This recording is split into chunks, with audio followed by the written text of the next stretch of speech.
Umqeqeshi weKaizer Chiefs uNasruddin Nabi uthi umdlali wasesiswini uSibongiseni Mthethwa usahlezi ezihlelweni zakhe futhi angasadlali neMamelodi Sundowns ngomgqibelo.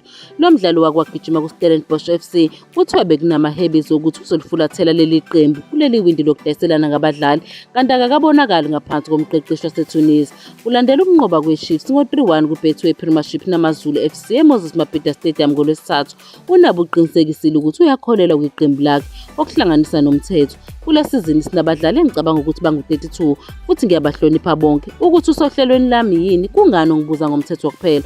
Sinabanye abadlali abaningi kakhulu kusho uNabi. Sonke siyiqembu kanti umthetho uneqophelo elihle futhi angazi mhlambe ngemuva kwanamuhla uzoba seqenjini elizoqala umdlalo neSundowns ngomgqibelo, kodwa angifuni ukukhuluma kakhulu ngomdlalo oyedwa, ngifuna ukukhuluma ngeqembu lonke. uNabi esebenzisa umhumushi wakhe uphinde waqinisekisa uthando lwakhe ngabadlali abakwazi ukusukuma emidlalweni emikhulu uma bebhekene nengcindezi, njengoba ephawule nge-impact kaCastin Sirino, Mduduzi Shabalala noMfundo Vilakazi.